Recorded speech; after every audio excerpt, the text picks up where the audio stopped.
Hey, I'm Andrew.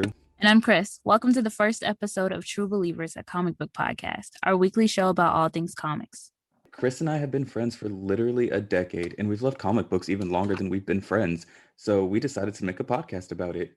Here we're going to learn new things and talk about them with each other and share it with you guys. So for our first episode, we decided to talk about Loki, his comic book background, his MCU background, and his mythological background. Okay, so Andrew, you said you wanted to take the lead on mythological Loki, right? I know you've got some really good stuff for us. Yeah, we did a bunch of research on everything, so that way we could talk about it today. And I, like she just said, did the mythological or his theological background. So I guess we can just get into it. Yeah. Yeah, get into it. So as you guys all know, well, as you guys should know, Loki is the god of mischief in Nordic mythology. And so just a little bit of history on how this came to be. So about 2000 years ago in like Southern Europe, the Holy Roman Christian Empire was expanding their rule, which was, it was its own whole fucked up thing. But so they go to Southern Europe and they travel to Germany and Poland and encounter a deity named Donor, which is the old German word for thunder. It literally translates to thunder. So in this time, Donor had his own day of the week, which was Donnerstag, which translates to Thunder's Day, which was its own day of the week. And as you guys probably know, if you know anything about the Christian conquest, they didn't like any other religions at all. They only liked Christianity. So they wanted to destroy everything. So, um, as the Christians were destroying everything, the Germanic tribes decided to flee to present day Scandinavia to keep their religion. When they moved there, their language changed a little bit, and Donor ended up changing to Thor, which is Thor's Day, which is now present Thursday. In You know this, what? Thor. Actually, this Hmm, is very stupid, but that's a thing that I not only knew, but was actively telling people for the last 5 years because it was just my fun fact, like how Aphrodite's day of the week is like Friday, and the connection of that to that song "Friday I'm in Love" by The Cure. hmm. And it actually came up on an episode of American Gods where they were like, Donar, it's a Germanic name for Thor. Like it was the whole thing. And I quite embarrassingly got so many texts and calls from people who were like, I was watching TV and I thought of you. Yeah, I somehow knew this too before. I don't know how I knew this because I didn't watch that show, but It might be because I told you. it very well could be. Thor's Day is Thursday. It's like, I don't know. I don't even know how, like, I don't know. Anyways, so That in was my this, 2 cents. it was good 2 cents. I liked it. So Thor is still the son of Odin and all this, except he watches over peasants and merchants, and people pray to him to bring fertility and everything. And yeah, he's still the god of thunder, and he uses Mjolnir and his magic hammer. But anyway, so the Romans came all the way to Scandinavia, and people were still loyal to Thor there whenever they showed up. So they would use they had like little wooden carvings of Mjolnir as like their last act of defiance, kind of. But anyways, so that happened. That's where this all came from. That's how Thor became Thursday and everything, which is just a little bit of history on that. But because they did all of this moving, the history of Loki changed a little bit. His origin story kind of depends on where or who you're asking, rather. But I think the most popular is that Loki is the son of Laufey, who is the king of frost giants. And there was a war with Asgard, with the frost giants and the Asgardians. And Asgard is where all the like Thor and Odin live, if you don't know. So there's a war. Odin kills Laufey, and then he finds a small giant-sized baby, which is like a normal size Asgardian. And that's Loki. So he adopts Loki, and yeah, and that's how he becomes part of the. It's called the Aegis, which is just the main Nordic gods like Loki and like Thor and Odin. That's really So, interesting because from things that I've read, um, I think it's interesting how stories can be different or travel differently depending on who's telling the story because I've mhm, I've read stories where like Loki is just in the know. He's just in the mix. He wasn't adopted by Odin. He just knows them. Yeah, there's even another origin story for him that some scholars are disputing. I've only read briefly on this one, but they said that he's the son of Surtur, which is a fire demon, and Loki is short for Lucifer, which makes him the devil. That is the most Christian thing I've ever heard, and I say that as the supreme Christian. Yeah, so that's another theory about Loki. But my personal favorite is the one that I was going to talk about today. Personal. My personal favorite. But I think so. The most popular one is that he's the son of Laufey, and Laufey is the king of the frost giants. However, in this one, Loki is still the son of Laufey, but Laufey is actually a woman giant. She's just a random normal woman because Laufey is apparently a gender neutral term. And there you go. And his father is somebody named Faurbooty. I don't know if I said that right, Oh yes, but that's actually kind of what I've heard, that that Laufey is not even a frost giant, but is Aesir, like Thor and Odin, and that's mhm. why Loki is Loki Laufey's son Yeah, in that yeah, tradition. yeah. It kind of started like the Viking age, which is Vikings would do things like that. They would take the father's name and add son, like Laufeyson. That's the father's name, son. You know, it's I love how you didn't even go to a more modern example like Erickson. like Ericsson. I was thinking Michelson if you've seen the originals because they're the son of Michael. But anyways, so yeah, so Loki is the son of Laufey, who's a female giant, and her father is Faurbooty. But in this story, Loki and Odin become blood brothers, and I'm not actually sure how. I didn't figure that part out. Well, But I've so they're seen the Divine Secrets of the Gaia Sisterhood, so I know exactly how. First, you cut your hand, and then you clasp hands, and then you say, "By the power of Mumbo mhm. Jumbo." Yeah, yeah, but I don't know how they like met or how they decided to become blood brothers. I just know that they did. That part's not important. Yeah, so they're blood brothers right now, and that's why he's accepted by the Aesir, which is again the Nordic gods. So that's why he could get away with all this bullshit that he's out here doing. Because Loki is a very self-serving person. He does not give a fuck about anybody else, As he shouldn't. as He's he a shouldn't. trickster god. Like He's a that's trickster. it's in the history, it's in the name, it is what it is, and they should have known ahead of time. They should have known, but that's why they let him get away with so much bullshit. Is because he's cool with Odin. So that's how he becomes the god of mischief. He's a part of the gods now because he's blood brothers with Odin. So, anyways, in the early days of the Aesir, after they've already become blood brothers, there's a giant, and I can't remember what his name is right now. I'll have to get back to you on that.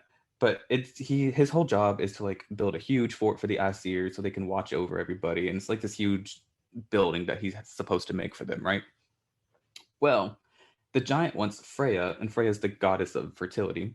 She wants Freya as his wife, and he wants the sun and moon as payment if he can complete it within one winter. And the Aesir is like, that's fucking stupid. Like, nobody can do it in that much time. Like, you're not gonna do it. So the giant's like, yeah, I will. Like, I have my horse to help me. Like, it's okay. Like, I can do this. And they were like, okay, whatever. You're not gonna do it. Like, go ahead. So they think he's not gonna complete it. So which is why they're like, okay, you can have Freya and the sun and the moon and everything. Well, the giant starts getting to work, right? He's like building, he's doing his thing, and he's actually doing it pretty quickly. And the gods are like, oh shit, like he's actually gonna finish in time, but we can't give up Freya and the sun and the moon. Like those are important. So Loki's idea to help is by turning into a female horse. And then he No. goes to, yeah, a mare, some might Okay. call it. Yeah, so Loki turns into a mare and he goes to distract this other horse by having Wait. sex with it. What? No. Yep. No. Yeah. Loki decides to turn into like a little pretty little thing, just going by whinnying at this other horse. So you're telling me that Loki is canonically a brony? I don't want to tell you that, but yeah, that's what happens. Not only did he have sex with the horse, he ends up getting pregnant by the other horse. No. And yeah, and then he gives birth to this eight-legged horse named Slipnir, and I don't know why it's got 8 legs, but it does. Um, and because of all this, the giant didn't complete it in time because he didn't have his horse helping him. And so he gets all mad. He's like, "Y'all tricked me. Like, you owe me. You still should give me Freya and the moon and the sun." And then they're like, "No, we're not doing that." So Thor just kills the giant. Like, he's like done with it. So why didn't he just do that in the first place? If they weren't going to honor their agreement in the first place, they really should have just waited until this man was done and just had Thor kill him. Because clearly that's what Thor wanted to do. Dude, Thor was ready. He was like on edge. He was like, "Oh, we just got to kill this giant." Like, he actually did it. He still wants his payment. Like, it's so stupid. How dare you want to It's get not paid for stupid. the job that you completed? Well, he didn't complete it in time because he didn't have his horse because his horse was having sex with female Loki horse. So Loki horse. yeah. Okay. That has forced me to confront a part of reality I've never wanted to confront. Thank you. You're welcome. So yeah, that was not sincere. Thanks. I know, but you're welcome. Everybody's learning today. But this is kind of important because most tricksters don't actually shapeshift. They just give the illusion that they can shapeshift. So this is to show that Loki was like actually super powerful and can do a lot of things because he turned into a female horse, got pregnant, and gave birth. So wait, no. So if he was a more classical trickster, as you know, this is a bit of a fondness of mine. Does that mean that he would have just turned into the illusion of a female horse, and then would it have been his regular body? Let's not go down that route. What's the next thing that you have? No. Yeah, that's it. So Odin decides to keep this horse named Sleipnir because it has 8 legs. It's like whatever. So that's how Sleipnir came to be. If you've ever heard that term before, it's because that's Loki's horse child.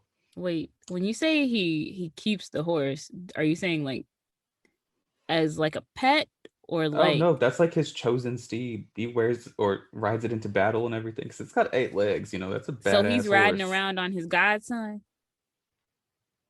Yeah, I guess that's how that works, right? Is the horse sentient or is it just a horse with 8 legs? I don't know the answer to that question. Does he ride this horse into battle? How does Loki feel about this? I don't think Loki cares. He just did it for the team. He took one for the team. I need you to be loyal like that to me. I will never have sex with a horse for you. I'm not that loyal. But after all this, thank God that's over. Loki gets married to Sijin. He has 2 kids, which are Narvi and Vali. Excuse me if I say any of these names wrong, but you are deeply unexcused. I'm sorry. So anyways, he gets married, he has his kids, and then so we fast forward a little bit, and there's a god named Balder, right?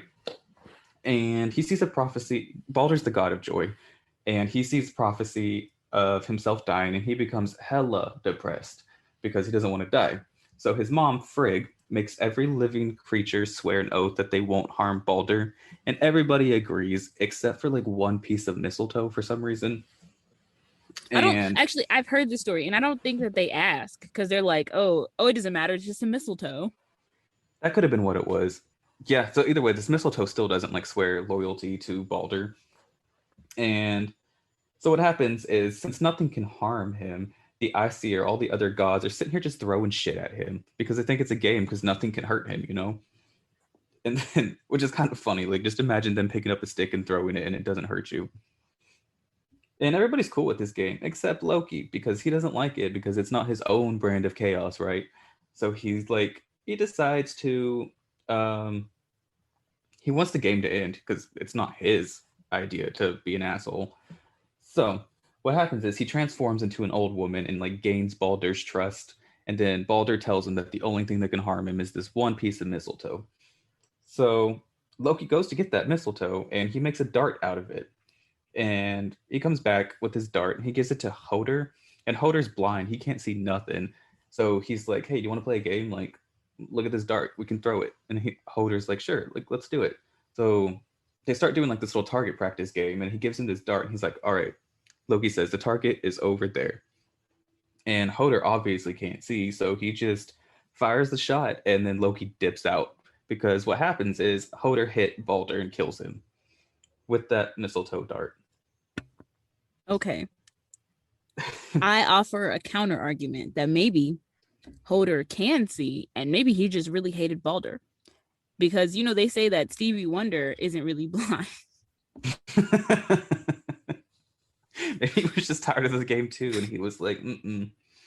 So, He was like, you know yeah. what? I'm tired of watching us throw crap at the God of Joy.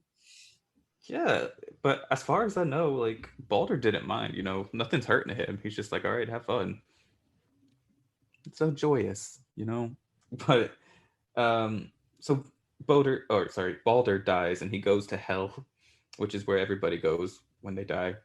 And the gods are like really upset about this because this dude was cool. Like he's the god of joy. Like everybody's happy around him. So the gods are really upset and they go to hell and they're like, hey, can you just like give him back? Like he wasn't supposed to die. And hell's like, sure, you can have him back, but you have to make sure every creature in the world cries over him. And they're like, okay, we can do that. So the entire world cries over him except for one giant named Thok. Thought? And Thok, Thokk. I Thok. thought you said THOT as in that hole over there. Maybe because we still don't know if Doc was actually like a real giant or if it was Loki. It could have been a thought. We don't know. So the Aesir thinks that this was Loki just not letting Balder come back. So they're really mad about this. Oh, because Hel is his daughter. Yeah. Actually, I don't think so. Pretty sure. Don't quote me on that. I'll have to come back to that. I'm pretty sure because he's got those two kids with Sijin. Mm-hmm. Obviously now I have to be aware that he has a horse. But he's got Jormungandr or whatever, that wolf. Jormungandr Yes. and the wolf aren't the same person. And then he's got Hel. Okay, so maybe Hel's his daughter. So, this one giant's not crying over him. So Loki's scared that the gods are going to come for him because they are. And so he goes to Midgard, which is Earth. He's on this like really scary cliff type thing with like a river nearby. Like it's really dangerous. Nobody should ever be there. And he makes a house out of rocks with 4 doors so he can always see somebody coming no matter where they're coming from. And it's up on a cliff. Like there's a valley below so he can hear people coming. There's a river behind him. So he's just sitting there. He's still getting paranoid day after day because the gods can see everything. He's like, okay, if I just turn into a fish, I can hide in the river during the day and come back at nighttime. Like it's fine. Like they won't find me. So that's his brilliant idea. So he keeps doing that day after day. He's still getting more paranoid. One day he comes back and he's like just sitting by his little shitty fire, and he's like, he has some twine. He starts making a net on accident. He's just messing with it, and accidentally makes a net. And then he hears voices from the valley below, which are all the gods because they know where he is. So he gets scared. He throws the net into the fire so they can't find it, because that net's the only thing that can catch a fish, which is, yeah. So he turns into a fish. He jumps back in the river. The gods come into his house. They find the remnants of the net, and they're like, oh, we can totally make this. Like, let's just remake this again. And that's how the first net was created. Some say that's how the first net was created. Fishing net. So they make a net. They catch Loki. They're obviously really mad about this, right?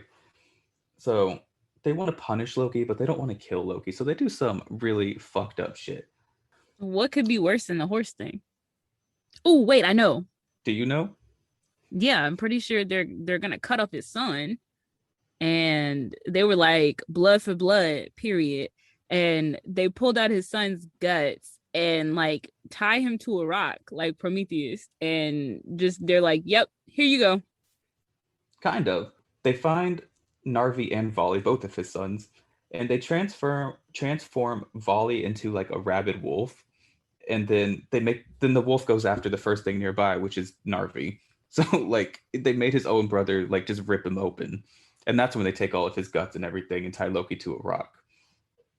But like I said, he was married to Sijin, and Sijin was a bad bitch. Like this bitch is ride or die, right? So she's crying over the death of her sons, like she should be, because that was fucked up. And then Loki is tied to this rock by his guts. So she goes to see him. So he's tied to the rock by his son's guts, and they put a snake over his head so that way it's constantly dripping venom onto him. So she's like, whenever they all leave, she gets a bowl and she's just catching the venom from dripping on his face. And then after that, once it gets full, she has to go dump it out into like a little thing, like a little basin somewhere. But whenever she's leaving, like the snake is still dripping venom, right? So every time that like she's gone, the venom drips on his face. He shakes and it causes earthquakes and stuff because it's pretty serious. Like this is a very hella poisonous snake. Anyways, so Loki ends up escaping and basically makes a whole army with all of the Aesir's main enemies, which is like Fenrir the wolf and like Surtur. Yeah, like everybody, all their main enemies. And he starts a whole war with them. And then all of the Aesir fall except for like a select few. Even Loki dies in this because he's fighting Heimdall, and Heimdall and him kill each other. And that is Ragnarok. And Ragnarok is it's supposed to symbolize the end of time, but like rebirth, you know? So everything gets destroyed in a world of fire because Surtur wins and he just destroys everything. And You know what? I understand where you're going from with this, but I've always thought, you know how when people introduce like Christianity to new states, like particularly like in I think the Byzantine Empire, or like I don't know if it's the Byzantine Empire or if it's like the Roman Empire, or if I'm thinking about Greece. But when Christianity came, they literally said that like all the old gods died and then the Christian god came. So I think that's what Ragnarok is for, like to pull them into the fold.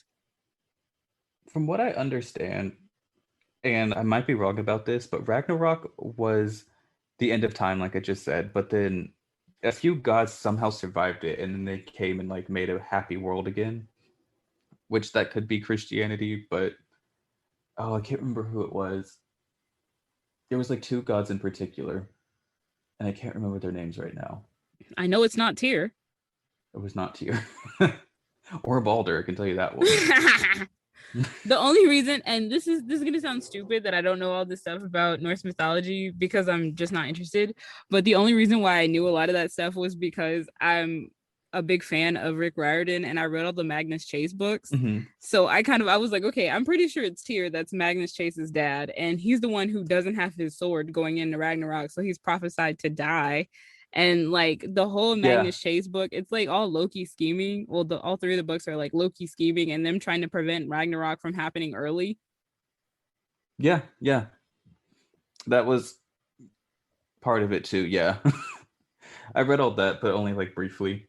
Yeah, and there's actually two characters. They're siblings, Alex Fierro and oh my god, I can't think of the main girl's name. And she is literally her name is Samira Al-Avis, and she's so cool. She's a Valkyrie. They're both children of Loki, but one of them is Loki. Loki is Sam's father, and Loki is Alex's mother. Okay. So it's just interesting. That is interesting. But yeah, that's all I have. I mean, yeah, so when Ragnarok happens and the whole world is reborn, all because of Loki. Oh, also, fun fact about Loki that I learned. So that story about Balder where he kills Balder, there's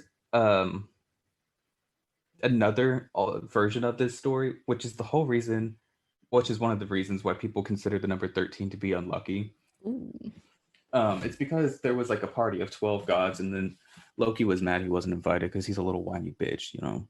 So he was mad. He shows up anyways, and then Hoder, who is still blind, he challenges him to a archery contest, and it's kind of the same exact thing. He's like, okay, just shoot that way. And then he kills Balder because that's who Loki told him to where Loki told him to shoot.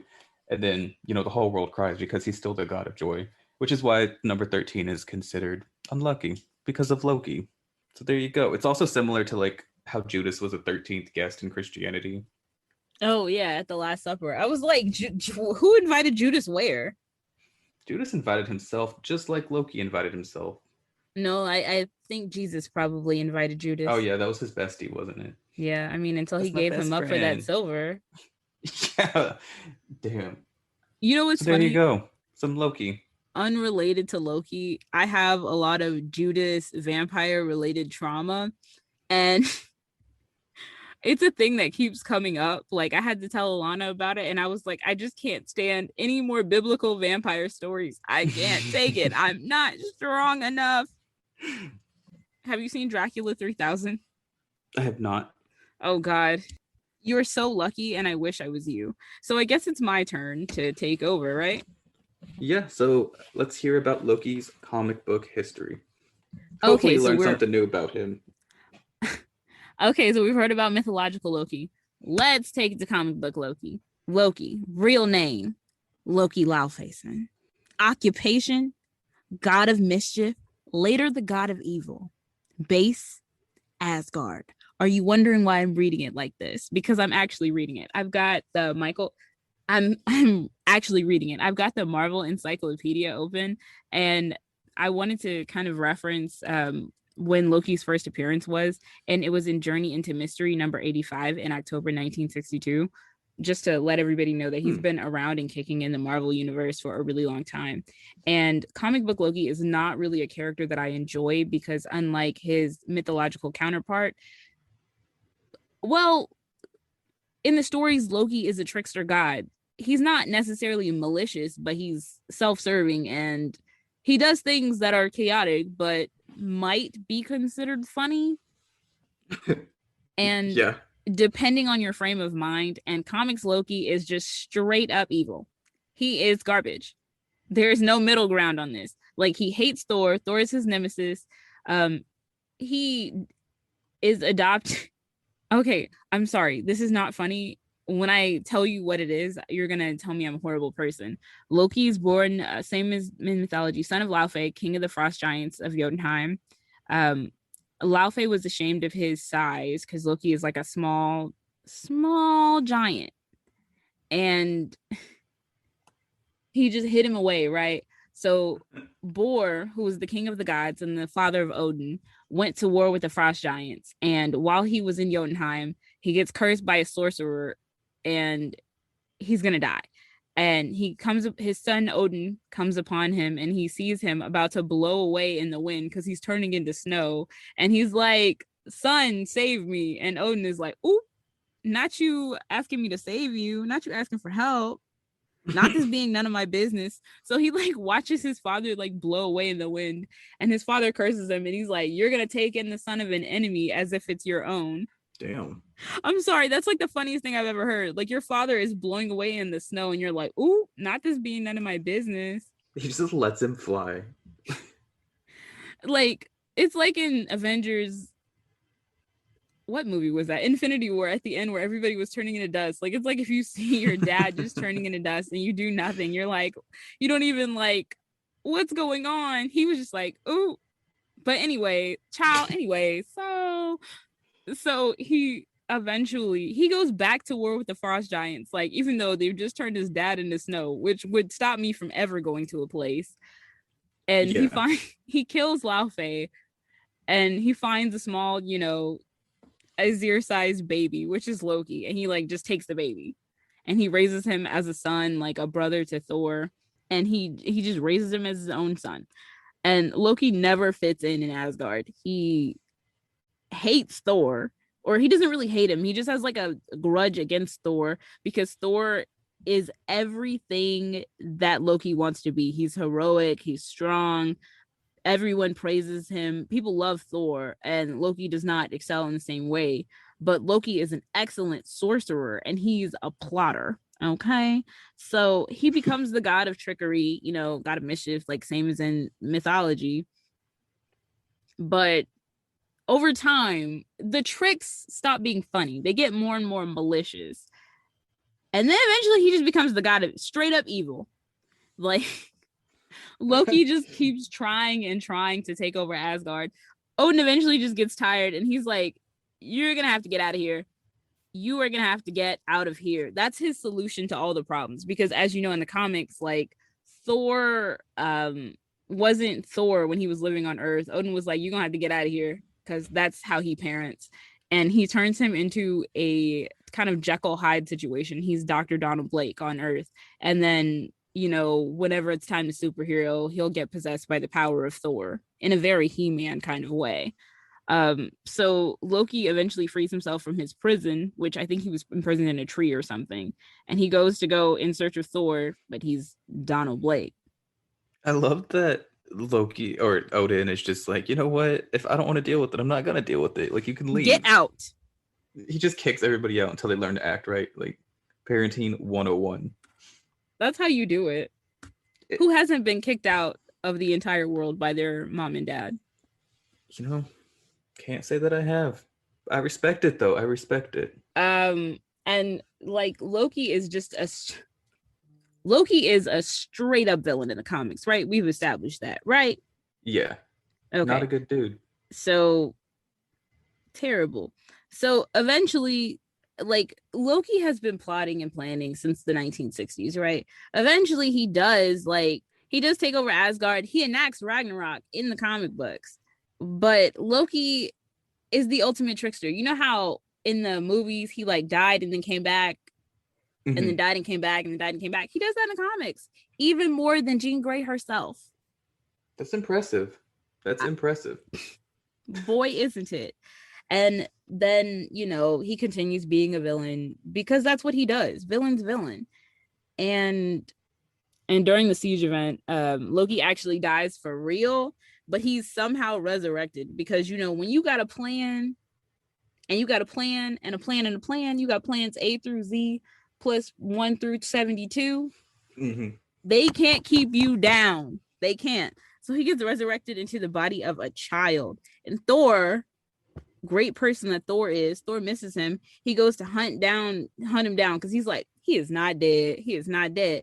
He technically was right and wrong. He wasn't dead, but he was resurrected in the form of a young boy who didn't have any memories of being a god. And he restored his godhood, but it was impossible for him to like restore his memories. And then he just became Kid Loki. And yeah, that's kind of where we are, or we're still dealing with the fallout of that now. I think Siege was in like 2000, maybe 9-10, maybe, or that's when that storyline was happening. I remember Kid Loki. Who wouldn't? Because Kid Loki is the member of the single greatest young superhero team ever, the Young Avengers.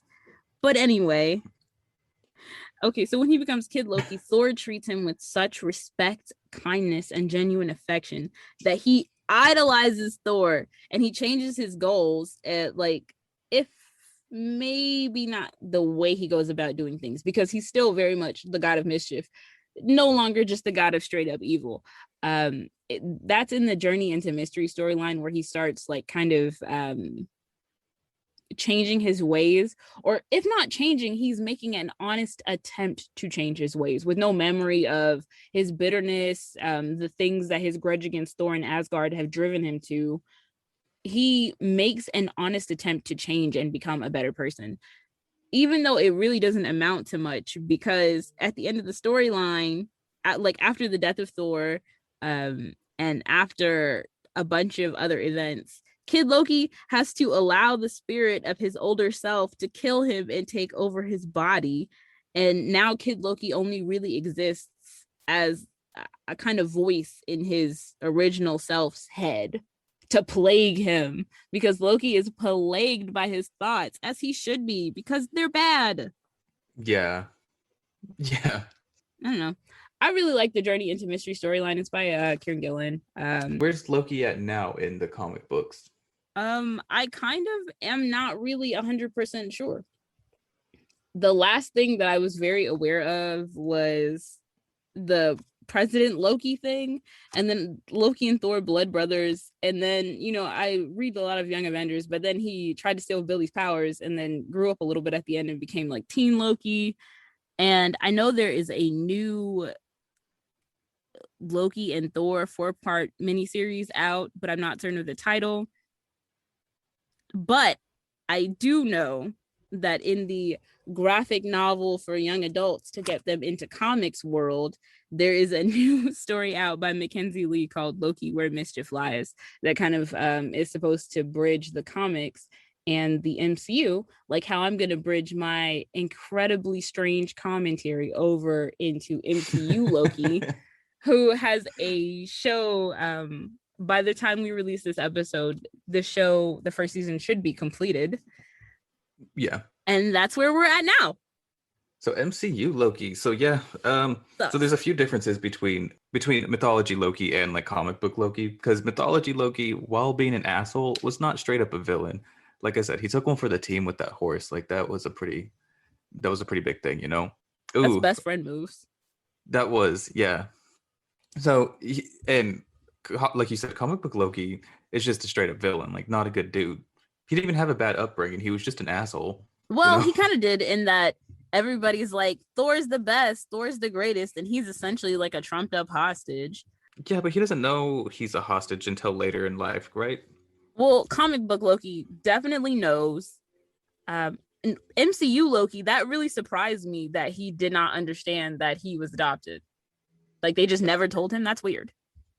Okay, yeah, we'll get into that one in a minute. So yeah, there's a few differences. Comic book Loki is a villain. Trickster Loki in mythology is just a trickster. He just is self-serving, kind of an asshole, but not totally an asshole. He's just out to have a good time, even if it's not always a good thing, you know? Yeah, because we didn't even go into. He's actually done some good stuff. Like it's what tricksters are supposed to do. They give you some good turns and some bad ones. Yeah, they just teeter on the edge of whatever that edge is. Glory Just and hanging on the moment of truth. exactly. Come on, Lady Gaga. I was about to say I'm deeply surprised that you knew what I was doing with that, but I'm not. I've met you before. Yeah, that was you should have thought. So, how are we gonna kick things off with MCU Loki?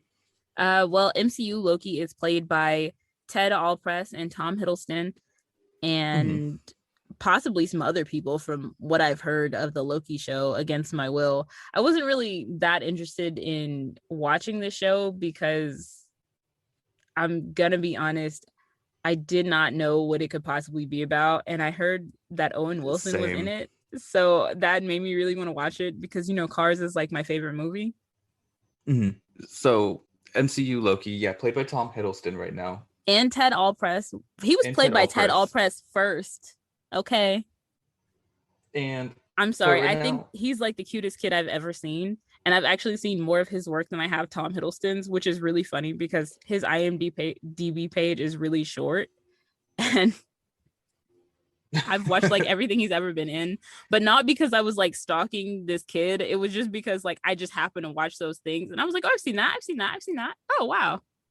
yeah, I'm glad you like threw that out there. Like you're not stalking this child. Well, you got to say it these days. Some people are creeps. Yeah, that's why I'm glad you said that because Anyway, MCU Loki is the primary villain of Thor, the first Thor movie, and the Avengers. that's when he makes his first appearances in Thor. Thor. Yeah, sorry. I know you were going to say the Avengers and it was going to be wrong. So I just decided to help you out. Thanks. You're welcome, bestie. Anyway, so he essentially has the same background as the Marvel Comics Loki, except that he doesn't know he's a frost giant. And he finds out in Thor 1 because he's such a jerk that he decides he's going to bust up his brother's coronation, which he probably should not have had because Thor 1, Thor was equally as big of a jerk as Loki. Oh yeah, Thor was a jerk. Like he was just arrogant, cocky. Kind of But understand why Loki hates him. but on the other hand, he's very sexy. And in the MCU, they make it a point to say that while Loki is jealous, he does not really hate Thor. He's just willing to put Thor aside for his own goals. Loki really, he said in the beginning that thing with the coronation where he let the frost giants in, he just did that as a joke. It just wasn't funny. Yeah, it was not a good joke. And so Thor decides in the movie that he's gonna take it to the frost giants. He's like, oh, y'all gonna bust up my coronation, I'm gonna bust up some heads. So he goes to do that. Everybody who's seen Thor knows this, but Odin, in his classic Odin parenting style way, is like, boy, you don't know how to act, give me that hammer.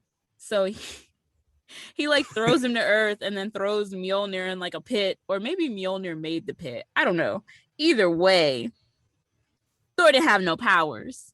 So he was sitting up on Earth, just sitting, just looking.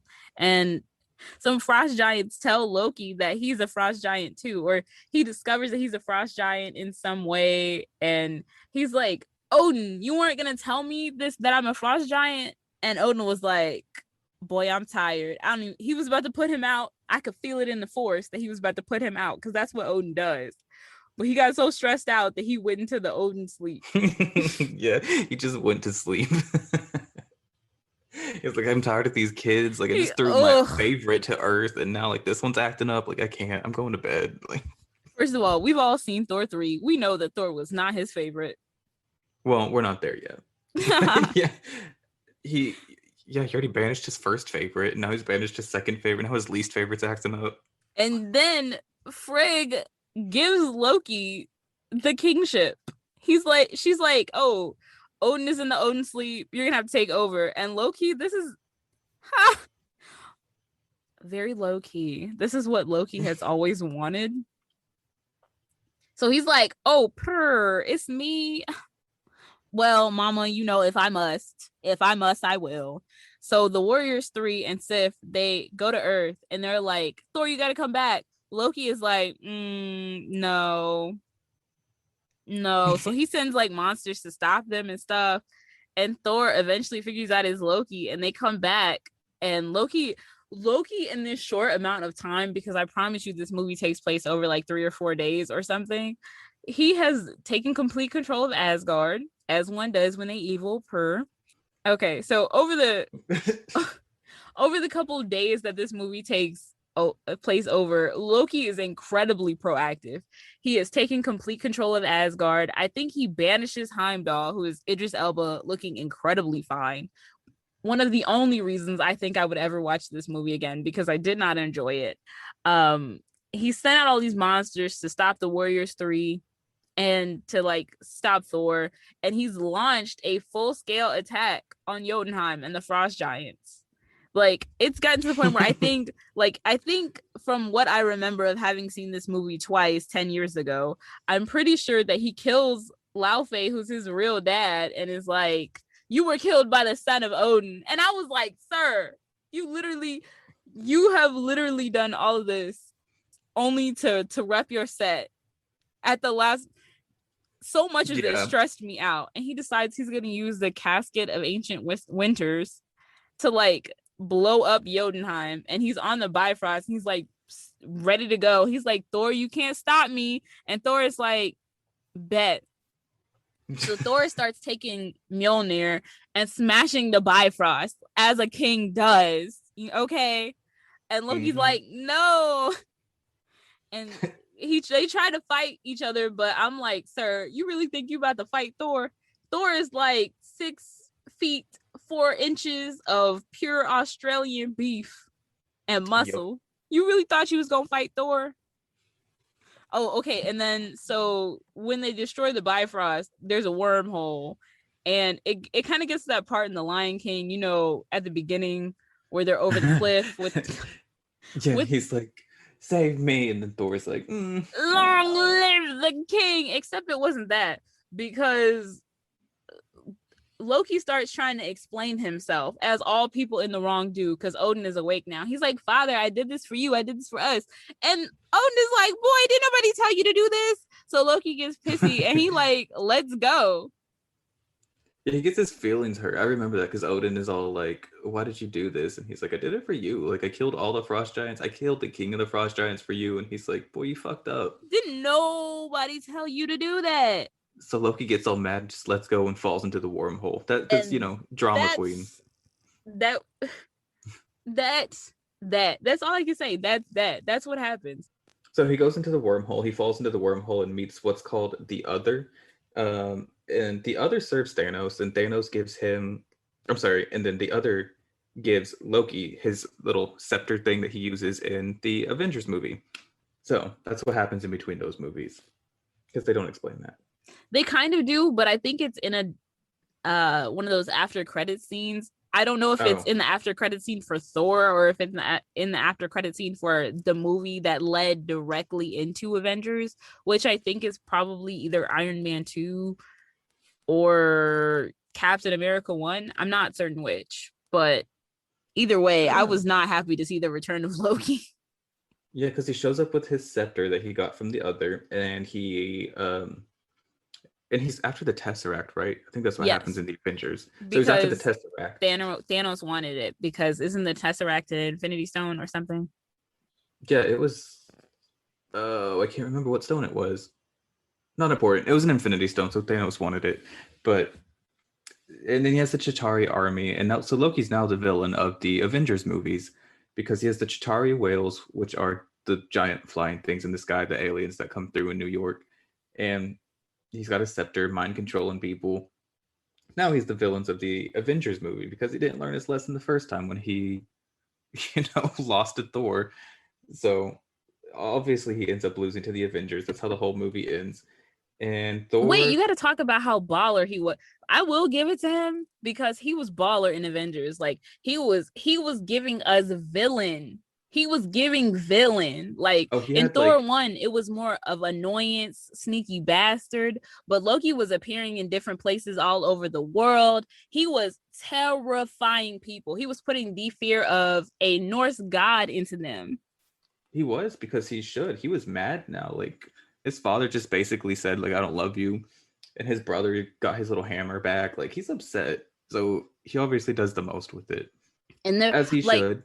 I don't want to praise Joss Whedon's directorial style because I'm not, as everyone who's ever met me knows, I'm not a fan of the Avengers team movies, but I think this, like something like that, the initial encounter is something that he did really good at, because when they were showing the different parts of the world, the different like interlocking storylines, I was so engaged and just enjoying the movie more than I have any team up Avengers movie since. Like, because I didn't like Age of Ultron, didn't like Infinity War. I've only seen about 20 minutes of Endgame, and I didn't like Captain America Civil War. So like all of those, I was like, this is not it. But Avengers 2012 understood the assignment. We even have moments where there are so many moments where you're not really certain what's going to happen next. And then I feel like the success of this movie really did influence a lot of how the MCU came in the later half. What I mean by that is now they're so dedicated to like people not being able to see what happens next. I feel like that's unfortunate, and I feel like that's the legacy of the movie. They're trying to make sure that they trick the audience that we don't see what's coming. And they did great, because you really don't know what's happening in that movie. Because I was trying to figure out what the plan was, because whatever the movie was, I've never been into the whole end credit scene, so I didn't know that he fell into the wormhole and that he was coming with the scepter, and that the other was like, now you need to go get this thing for Thanos if I'm gonna give you some power. So I really I just showed up with my heart open, ready to watch superheroes be fine, because I was like, it is what it is. It took a dark twist, and it really showed him as a bigger villain, because he wasn't that bad in Thor 1, It elevated his character, and I was so happy. I was like, yes, okay, we're getting villainy. And then, so yeah, that all happens. So yeah, he loses after that, and then goes to... not only does he lose, they beat the dog shit out of him. They beat the dog shit out of him. He said, this is our Hulk. And then Hulk just fucking destroys him. Hulk was literally picking him up like a rag doll, swinging him into the ground. Bop, bop, bop, bop, bop. Thor literally... Did I say Thor? I hope I said the Hulk first. Thor literally came and was like, y'all need to turn my brother over or whatever. He was like, no, I got this. This is my brother. But then Thor couldn't deliver on his own. So who had to come clean it up? Dr. Bruce Banner. The Hulk. He literally was like, all right, bet. That's what's going on, Cap, because I'm always angry. I don't remember the lines. I've only seen it 3 times. I have the DVD, though. Somebody gave it to me. So maybe I'll watch that. But anyway, you would think that's where the end of MCU Loki would be, right? Because that's pretty much all I thought he was capable of. I was like, okay, we got some villainy. That's all I needed. In Thor: The Dark World, one of the worst movies I've ever seen, Loki does kind of like one of his infamous trickster heel face turns and ends up helping Thor defend the 9 worlds against the army of the Darkhelm. No, he ends up helping Thor defend the 9 realms against the army of the Dark Elves. I think they're from either Muspelheim or Niflheim. I don't know. There's too many Heims. And not enough Heimdall, who's played by Idris Elba, who I previously mentioned is incredibly fine. Yeah, the Dark Elves are from Svartalfheim. Wow, I was very off. Yeah. Thor: The Dark World, in terms of the MCU and the canon, really did not do anything except introduce another Infinity Stone, because Dr. Jane Foster like finds traces of it on Earth, and then like they've got two, which leads into Thor being in Avengers Age of Ultron, where he shows up to have minimal screen time. Like, Thor does not show up except to be the only on task Avenger, and he's like looking around the nine realms for these Infinity Stones, right? But where is Yeah. Loki? Because we know Loki is alive at the end of no, because Loki, quote unquote, died Yeah. again at the end of Thor the Dark World. But viewers with a keen eye and common sense know that this man has supplanted himself as the king of Asgard. He is literally pretending to be Odin, and he has stashed Odin away somewhere. And he sent Thor away so that with their mother dead and Odin hidden away, there's nobody to challenge him or recognize that he's not the real Odin. Yeah. So he faked his death and then went and back to Asgard and pretended to be Odin just to take over Asgard again. And the fact that he was like, Thor, you have my blessing. I'm so proud of you, son. That was dirty. That was dirty.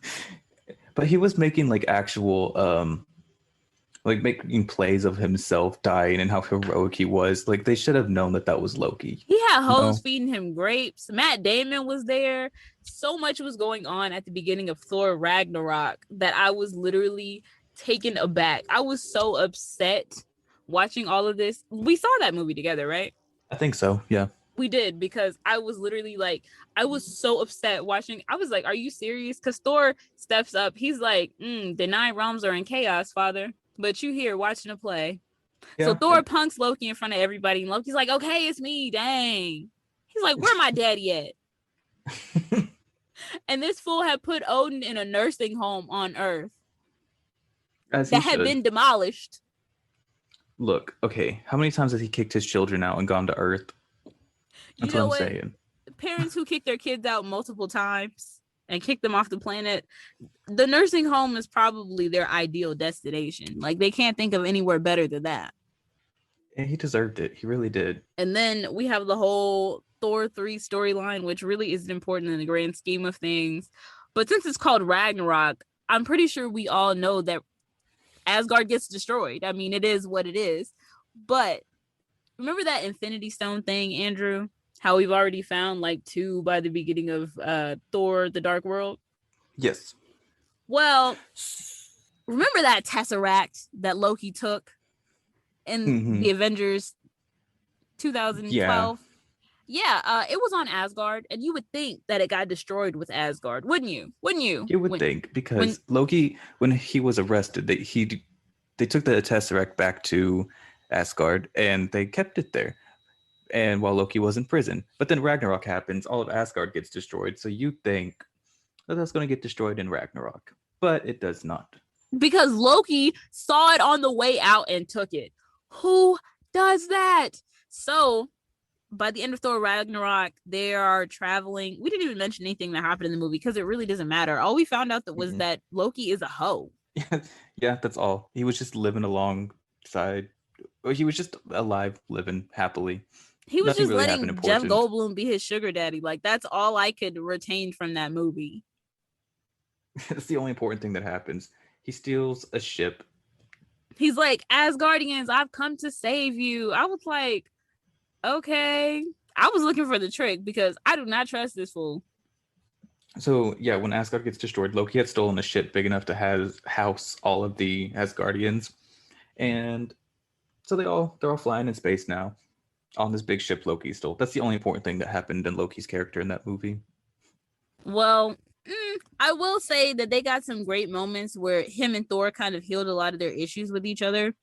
Because Thor was like, how dare you do all of this? Because I think it's difficult sometimes for people who are the favored child in a sibling dynamic to step back and step into the other person's shoes. Because Thor was like, we were raised together, we played together, we fought by each other's side. Like, he's like, I loved you. Don't you remember that? And Loki is like, all of these great times that you had, I spent them in your shadow.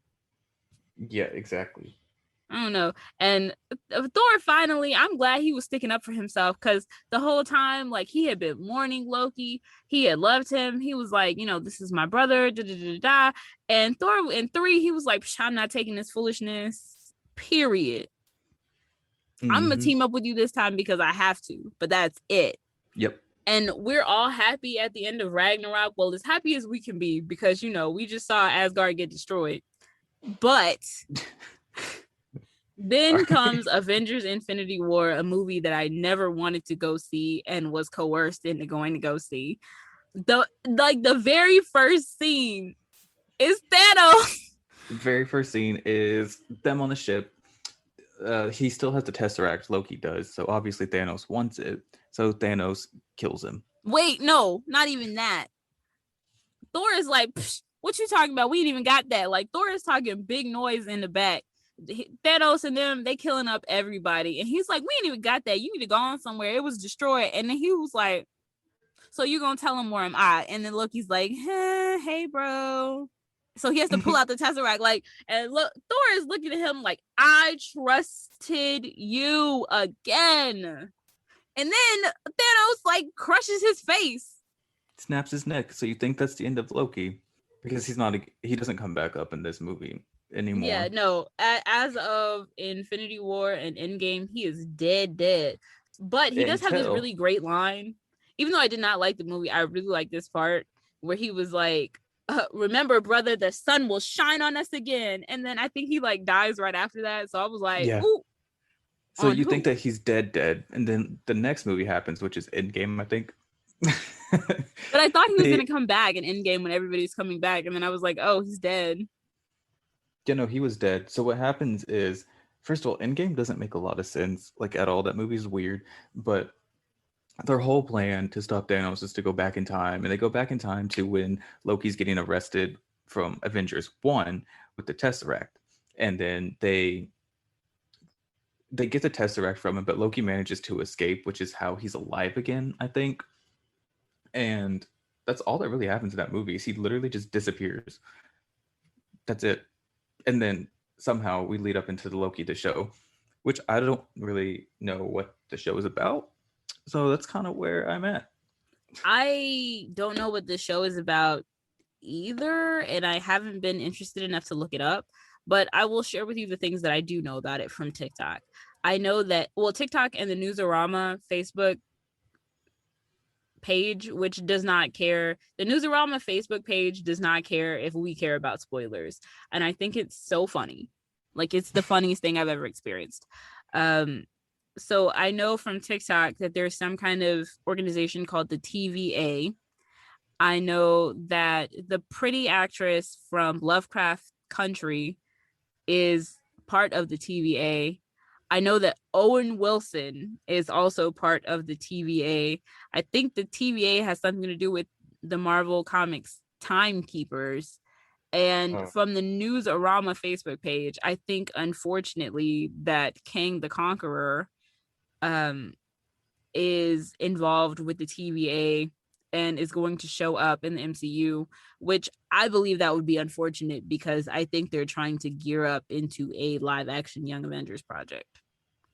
Okay. Well, I actually don't know anything about the show, so I'm just going to go with what you said.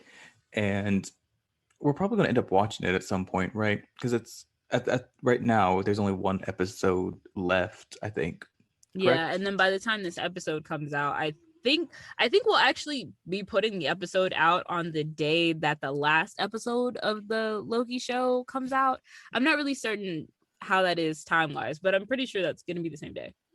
Okay, cool. So then we can probably binge watch it all and talk about it at a later date, right? Yeah, I guess. Is there anything that you particularly want to see out of a Loki show? If we're being completely honest here, I didn't even want to see a Loki show because he was not the most interesting character. But it has been getting great reviews. I haven't been really reading them, but I know everybody's talking about them. So, you know what I want to see? I want to see female Loki in that show, because female Loki was my favorite. Yeah, my favorite in the comic books. What I really want to see, I love a little Elseworld action.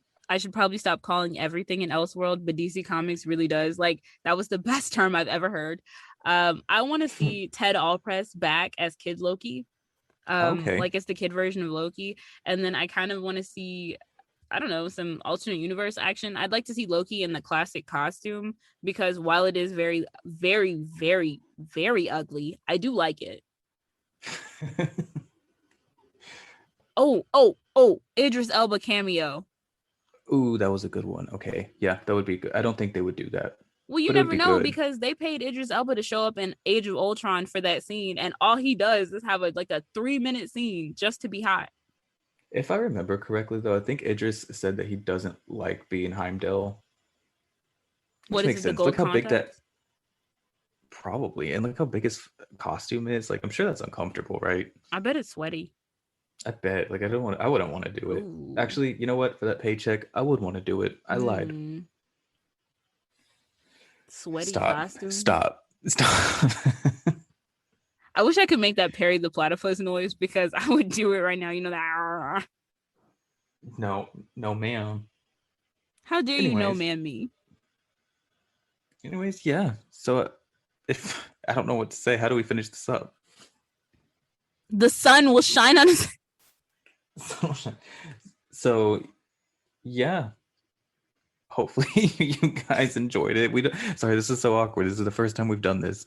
Yeah, last time we said that we were.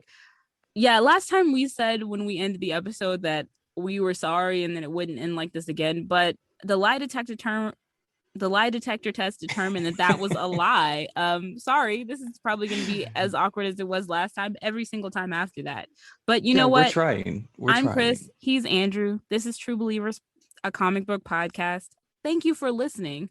And follow us on our social medias, which are at True Believers P on Twitter. Yes, that was because the name is too long. No, it's not PEE. And at True Believers Pod on Instagram. Okay, bye.